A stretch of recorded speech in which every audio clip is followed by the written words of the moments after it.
Suez খাল হল মিশরে অবস্থিত একটি ১৯৩ কিলোমিটার ১২০ মাইল দীর্ঘ মনুষ্যসৃষ্ট জলপথ, যা ভূমধ্যসাগরকে লোহিত সাগরের সাথে সংযুক্ত করেছে এবং ১৮৬৯ সালে আনুষ্ঠানিকভাবে উদ্বোধন করা হয়।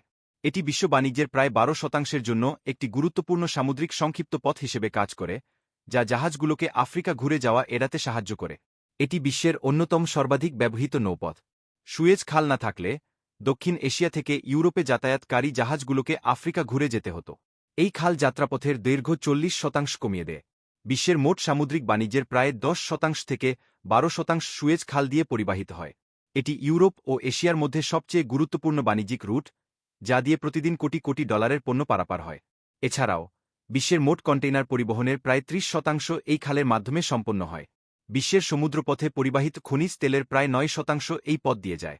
সুয়েজ খালে মালবাহী জাহাজ এভার গিভেন আটকে যাওয়ায় পণ্য পরিবহন বিষয়ক জার্নাল লয়েডস লিস্টের তথ্যমতে প্রতিদিন ৯৬০ কোটি টাকার পণ্য পরিবহন আটকে যায়। এর ফলে প্রতি ঘণ্টায় ক্ষতি হয় $৪০ কোটি।